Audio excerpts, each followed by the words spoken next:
Манай байгууллагатай болон бид бүхэдээ хамт түүхийг бүтээлцэж энэ олон жил хамтарч ажилласан бүх сайхан эмэгтэйчүүдийнхээ төлөөлөл болгож та бүхнийг урьсан юм аа.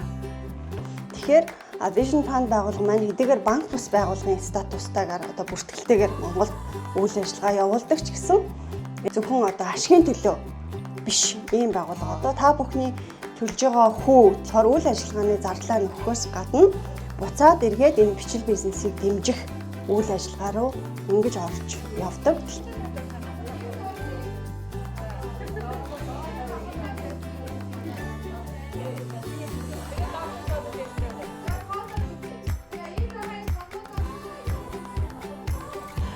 Одоо бол ерөөсөө би ажлын байртаа олцсон өөрөө тарианагагаа тарьдаг болсон болохоор миний бизнес бол маш их амжилттай явагдаж байгаа.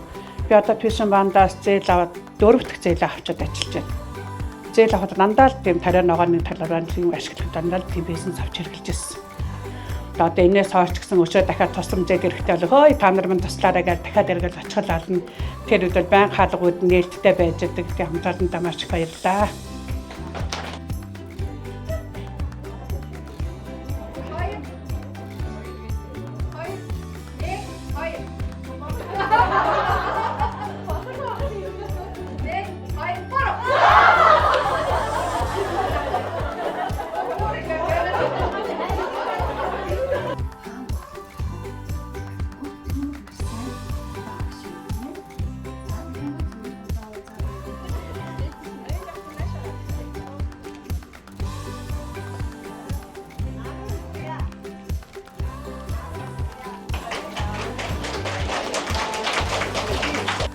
За хинтээ салбарын хамт олонны зүгээс байгууллагынхаа нийт ажилчид болон нийт харилцагч нартаа 20 жилийн баярын мэндийг хүргье.